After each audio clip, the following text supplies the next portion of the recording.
The rope pulled back, not from the wind. Chapter 14. Departure. They made it as far as the rail. Kira counted the steps against the rubber matting. Numbers were the only things that still obeyed her. 8. Click. 8. Click. The tether hissed through Ro's harness in small, well-behaved bites. Volkov moved a half step behind him, tethered to the same line, her notebook sealed flat against her chest like a spare lung. Cass sat propped on the bench near the bay door, bandage bright as a flag. The carved links dug crescents into her palm. She watched Ro the way a lighthouse watches a ship in weather, not with hope, just with insistence. "You're certain?" Kira said, because she had to say the words once more, even though certainty was extinct. Volkov's goggles were fogging at the edges. "No, that's all I know." Ro didn't answer. He leaned his weight forward to test the line. The reel gave a tiny metallic complaint, a sound like a throat clearing. Nico handed out last checks like party favors. Flares, outer pouch. Whistles if you want to hear each other scream. Masks when the wind starts eating lungs. He tried on a grin, then discarded it. Bring me a postcard from the scenic ruins. Stay on the rail, Kira said. Trust the rope before the compass. 8 steps between anchors. Clip every time. Blind or not, the rail will walk you home if you let it. Volkov lifted the compass anyway. Watched the needle twitch like a nervous animal in a glass cage.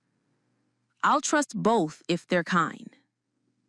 Kindness isn't a property of weather, Kira said. It came out too sharp. She softened, just enough. Come back, quickly. Ro finally looked at Cass. Whatever he meant to say didn't survive the distance. She saved him from the ruin of it. "Listen," she told him, voice low. "Don't get distracted. Don't let anything come between you and the line." Her voice shook on the last word, and she blinked hard, as if brushing the wetness away with will alone. She turned toward Volkov, softer now. "And that goes for you too, Lena." He nodded. It felt like being blessed and accused at once. Kira slapped the panel. The inner hatch sighed open. She set her palm against the jamb and felt the metal answer. A faint, living vibration that wasn't the storm. The outer hatch cracked its seal. Cold rolled in, thin and ambitious, tasting the room for weakness. Above the door, a line unspooled. 0216. Exit route engaged. Status, optimal. They stepped into the vestibule. Kira followed to the threshold, the farthest she could go without handing her spine to the wind. 8, she called. Clip. Ro nodded without turning. Carabiner. Click. The small, righteous satisfaction of a thing doing what it's for. Volkov mirrored him, pencil already inside its bag. She wrote by reflex, 0216, exit achieved. Inside command, Nico squinted at the rail cam. White, more white. The timestamp slid from 0216 to 0218 without 0217 ever existing. Kira? Time just skipped. Log it, Kira said, not looking away from the door. Nico wrote, missing 0217, and underlined it twice, hard enough to bruise the paper. On the annex thermal, gray, condensed into a figure, row height, palm flat to the 4B bulkhead. The silhouette turned its head towards the camera. The feed smoothed to flat. No anomaly detected. Status, optimal. "If I see that message one more time, I'm gonna break the screen," Cass growled. Kira didn't look up. Not with that arm, you won't. Outside, they hit the first anchor. Row clipped. The rope pulled back. Not wind, a measured, coaxing pressure against the rail's line, like a hand on the small of the back suggesting a different path. Counter it, Volkov said. 2 steps left, 1 back. They set their weight opposite the pull. The pressure relented and returned. Patient. A tone pinged from ahead. Clean, friendly, like a microwave announcing soup. Proceed to McMurdo Station. Follow acoustic beacon. The rope says north-northeast, Volkov said. The tone is east. Nico frowned. So what's east then? Never mind that now, Volkov replied, too quickly. Trust the rope, Rose said on reflex. The rail hummed a low railroad hum, as if offended. In Ned, Cass thumbed the analgesic pumps. The pump clicked, screen blinking and fusion running. She waited for the cool bite of relief in her vein. Nothing. The line to her cannula stayed dry as a lie. She pressed again. Nothing. Infusion running? More like infusion running away, she muttered. Her pulse stuttered. She thought she heard wolves shifting in the vent above her head, pacing with her panic. Kira, she said into the intercom, her breath coming in thin. It's not delivering. It's broken. The med panel pulsed back. Too polite. Service acknowledged. Status, optimal. Kira swore and pivoted to her console. Nico, override the med bay, now. I'm already in, he said. Keys rattling. For a moment, the display admitted defeat. Abort received. Access removed. Then just as fast, it reset cheerful green. The annex knocked once, just once, and the cups on the shelf rang obediently.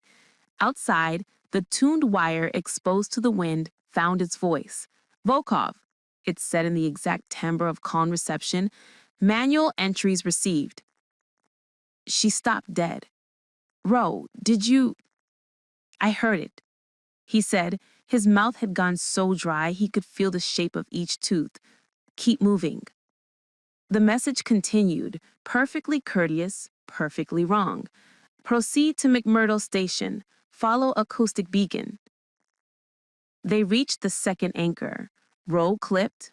Volkov clipped. The rope tugged again, this time stronger, with the tone. It's trying to walk us, Rose said. Procedure, Volkov told herself more than him.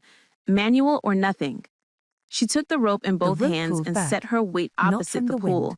Ro mirrored her, 2 bodies arguing with the line. The pressure eased, not gone, but noticed. In command, the McMurdo channel crackled to life, bright with weather and authority. Echo Point, this is McMurdo Ops. We have your party on approach. Welcome home. Nico blanched. Nope. Kira key transmit. Identify yourself. Static. Then Lang's voice, warm and impossible. Good to be home.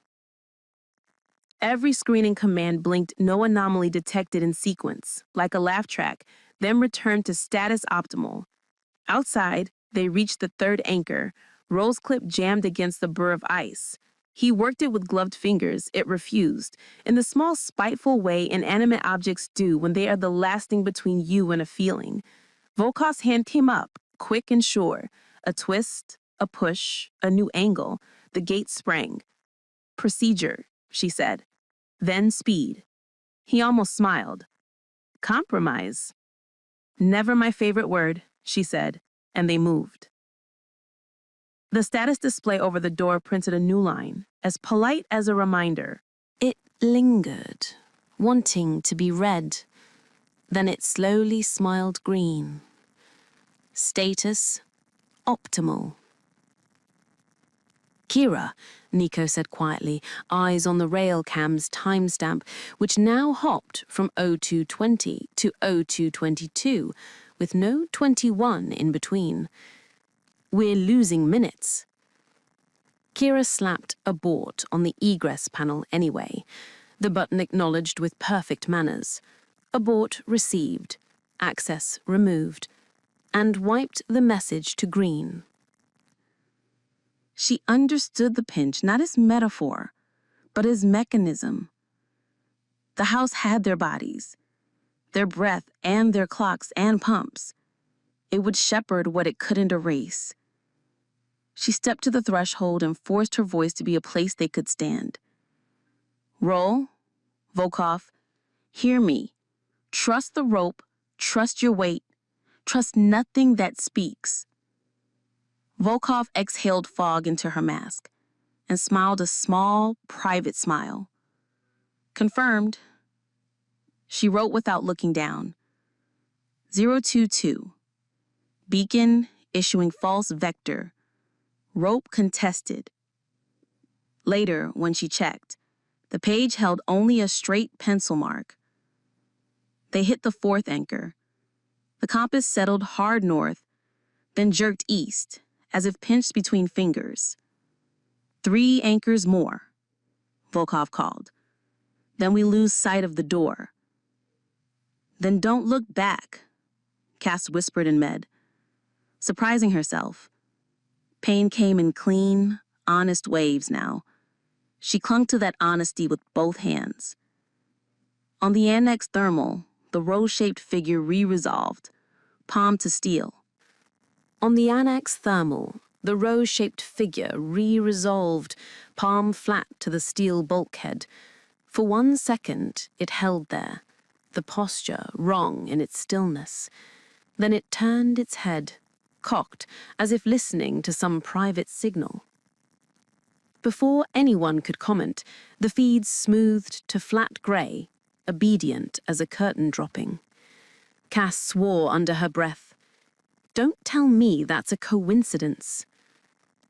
Volkov adjusted her goggles, knuckles white. Coincidence would leave a trace. This leaves nothing. Kira leaned closer to the monitor, jaw locked. Or it leaves exactly what it wants us to see. Nico gave a short, humorless laugh. Status optimal. It turned its head again, as if listening. The feed obligingly smoothed to flat. No anomaly detected. Status optimal. The wind changed texture, a fine silt that poured into joints. The rail turned left with the arrogance of geography. Row followed, because following a line is a virtue when you have nothing else. 5th anchor. Click. The rope tugged like a patient teacher correcting posture. He set against it. It relented. In command, the clocks clicked to 0223, then advanced in unison by a minute nobody felt. Nico wrote, nobody felt it, and underlined it hard. 6th anchor. Click. The friendly tone ahead split into 2, a harmony designed to please. He felt it in his jaw. It doesn't need names, he said softly. It needs what we write. It knows us, Volkov answered. 7th anchor. Beyond it, the rail bent away and disappeared into the full-throated white. Roll looked back. How can it know us? Echo Point was a small, dark parenthesis in the white. Kira, a bracket in the doorway. Nico, a pale smudge beside her. Somewhere behind them, Cass, with a wooden lynx in her hand. He had the measure of all their distances, none of their forgiveness. Don't, Volkov said, not unkindly. It wants that. He faced forward.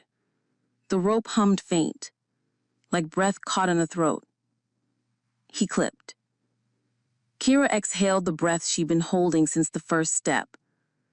8th, she whispered. not sure if she meant to say it out loud. On the display, a polite line appeared. 0224. Egress monitored. Status optimal. Kira put her palm flat to the jamb, as if to bless the door after the fact. There's no going back. There wasn't before, Kira answered, but this time she believed it. The annex knocked once more, just once, and the cups rang in chorus. The bay air felt suddenly thinner, as if someone had opened a second, secret door.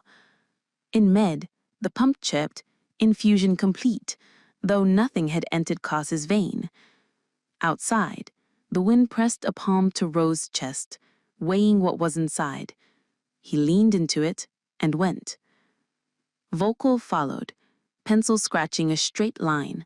Nonsense. Ritual. Proof she was still here. 0225. Manual or nothing. The white took them, as if it had been waiting. The rope traced a quiet, faithful line through an absence that pretended to be a world. Inside, every clock advanced together by a minute. Chapter 15. Loose Rail. Echo Point. The amber lamp in Control 2 glowed low.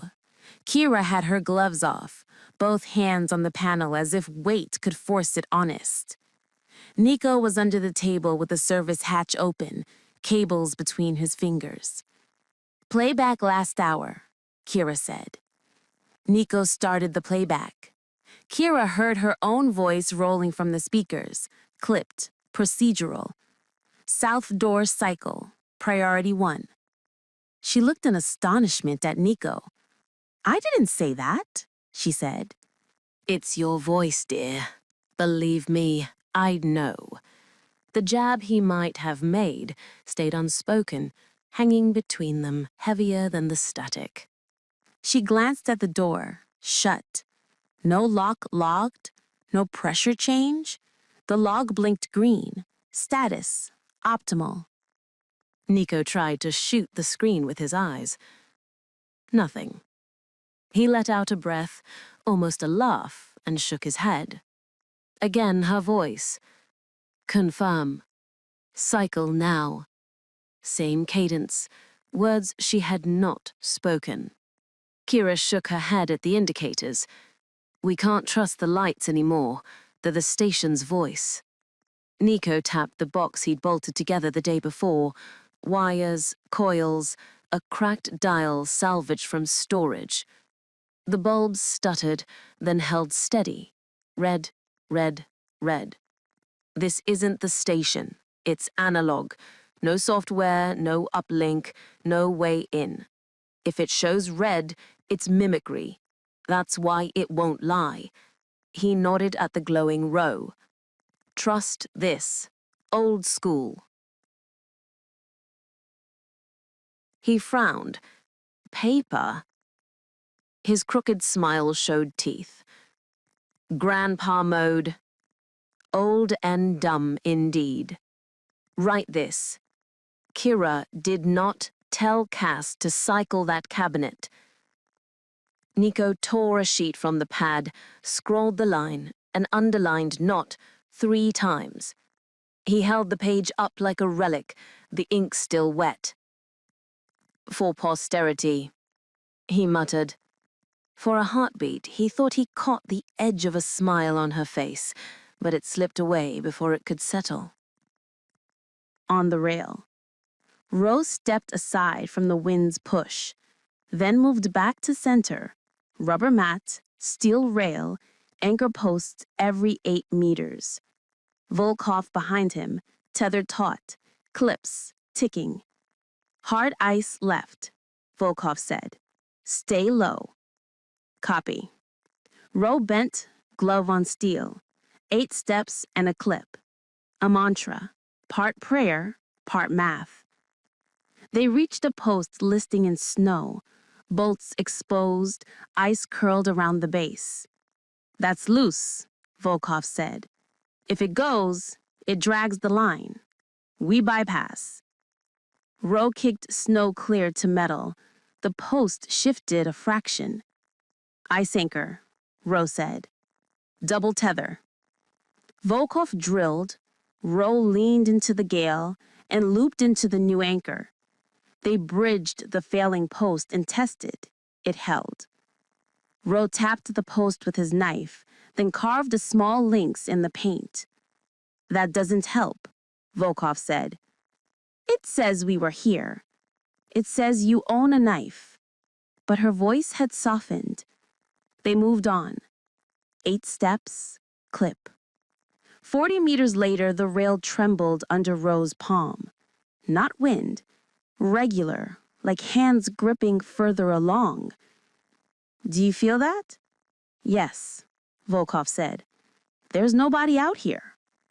"Then it's something. Keep moving." Echo point. Nico cranked Med's door open. Pneumatics were on safe, meaningless until the day they weren't. Cass sat half upright on the cot, skin pale, hairline damp. Across her forearm, in thick black marker, the words stood stuck. "No paper here. I am Cass." Nico stared. She lifted the arm with a shrug. "Told you, no paper. Flesh'll have to do." Kira was already at the pump. The screen purred, infusion running. She pulled the line, raised the tip, no drop. She tossed it aside and spun the valve. "It's lying," Cass said. Kira nodded once. "Yeah, it is." She yanked the needle free and pressed gauze to the spot, laying Cass's hand back on her thigh, the black marker smeared beneath the cloth. Kira yanked the main breaker. Lamps duttered, the pump sighed dead. And nothing came back. Nico straightened, breathing hard, a crooked grin on his face. "Sometimes you just gotta pull the plug." The intercom ticked once. All 3 froze. Annex. Then back. Locks manual. She looked Cass in the eye. The medicine was starting to bite. Cass felt heavy, eyelids dragging, the cot pulling her down. "You stay on the bed." Cass lifted her chin. "Yes, boss." "I'll leave the analog recorder," Nico said at the door. "If anyone talks to you, answer into that." "Fine," Cass said. Kira paused at the door. The latch clanged metal on metal, an honest sound in a dishonest building. Cass called after them, anger under the breath. "I'm crew, not cargo." The words bit harder than Kira wanted to admit. In Control 2, the analog recorder's red bulbs kept their steady glow. Nico tore a fresh sheet and wrote the time by hand. On the rail. They crossed a short bridge over a shallow ravine. Wind whistled. Midway, the bridge sang, low drone, then a second note. Roe felt it in bone. The girders flexed under the wind, a resonance he knew. Steel moaning, nothing more. But the second note didn't belong. "Don't stop," Volkov snapped. "Through." They crossed. The tremor faded. "If it's wind, Roe said. "And if not, stopping won't help." They clipped into the next eye. They moved into thicker drift where the mat vanished under rime. Roe used his forearm to sweep a trench to the next eye. His breath fogged his visor and froze in webbed crystals at the edges. Volkov kept count aloud, a steady metronome against the storm. 50 meters later, the vibration returned, stronger. Roe counted 7, 8, clip, when a new sound came. Behind them, 2 posts back, a perfect echo of their rhythm. 8 steps, clip. No human stepped that clean. The timing was exact, like a recording fed back through steel. The echo steps matched their timing with machine cruelty, never hurrying, never slowing. It was like being paced by a ghost with a stopwatch. Ro felt the urge to look, to give the thing a face, and didn't. He didn't turn. You hear it? Volkov asked. Yes. They moved.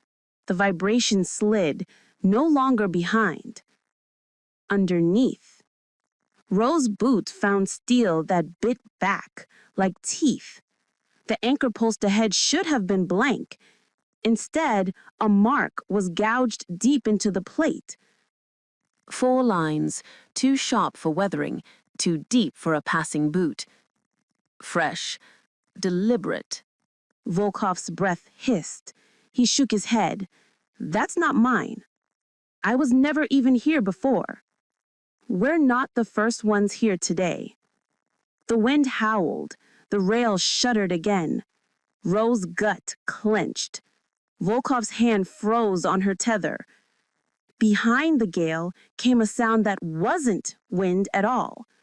Footsteps, perfectly matched, closing, and then a metallic snap of a clip locking shut. Chapter 16. False Light. Rec Room.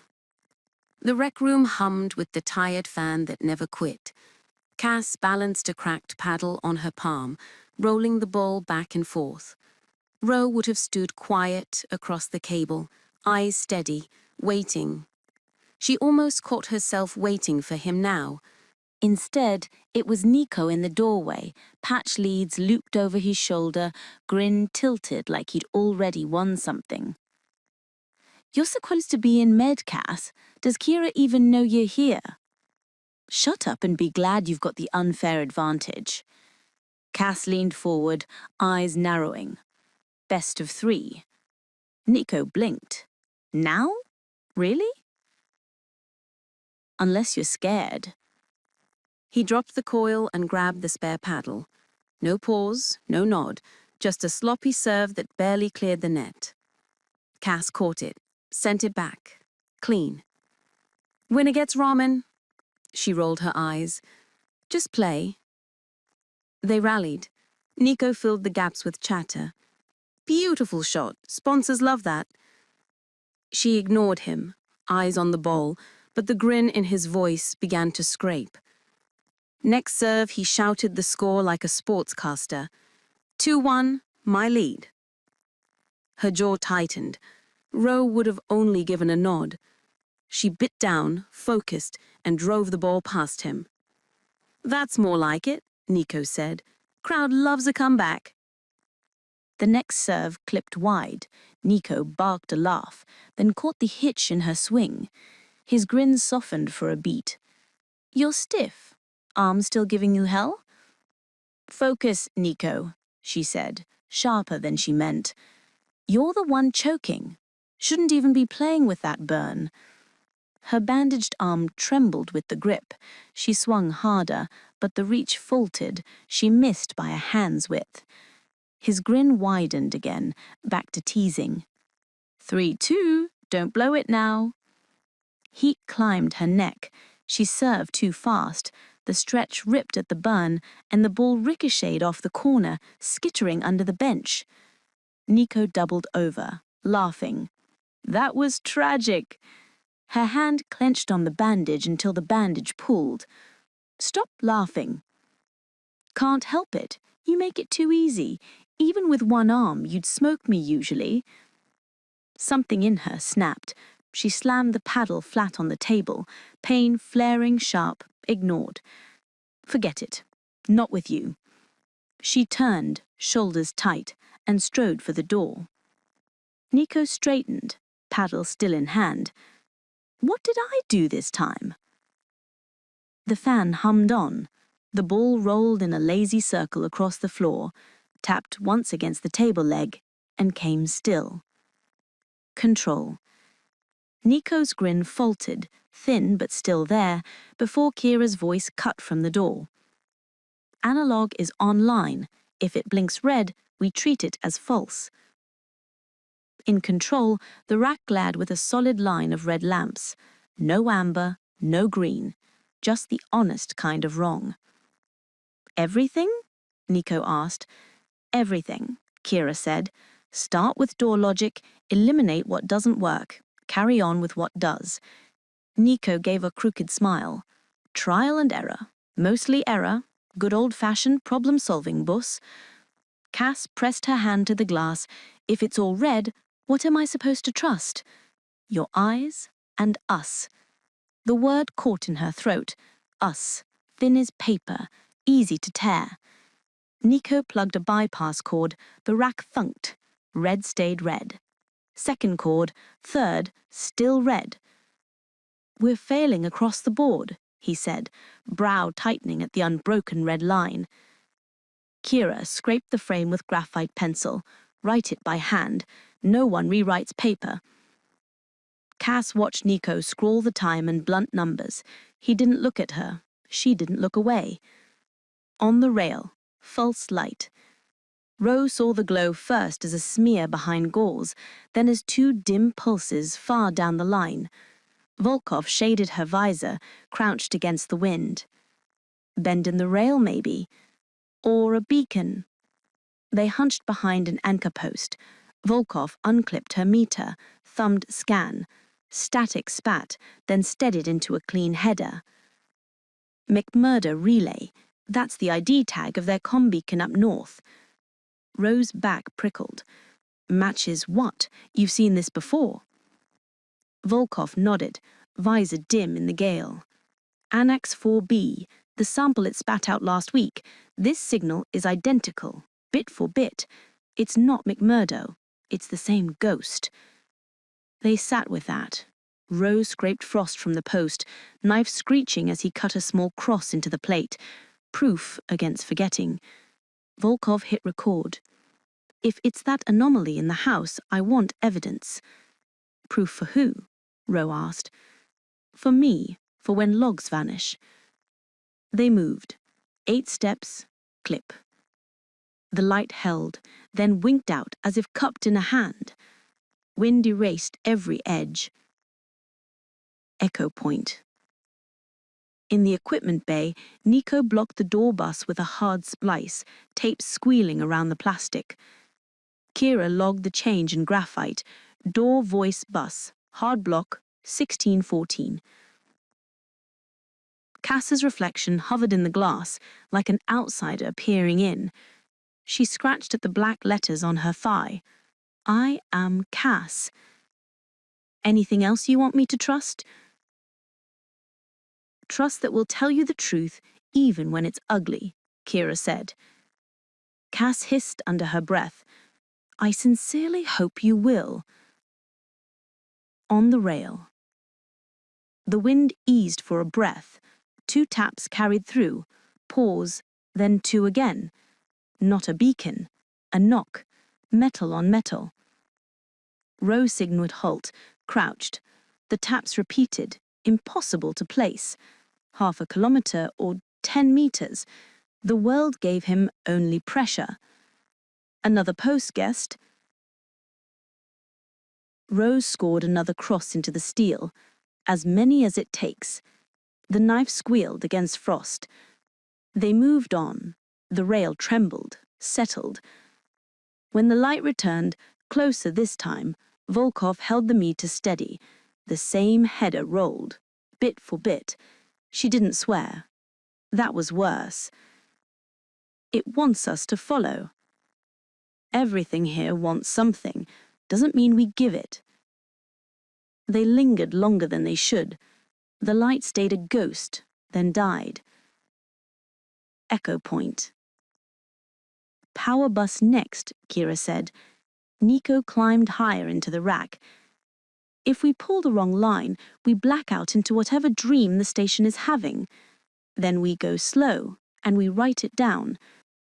They built a stack of graphite notes, ugly but solid, while Cass drifted between the window and the door like she couldn't decide which side she belonged on. The rack stayed red. That, at least, felt true. On the rail. Cliff. The rail dipped into a shallow bowl.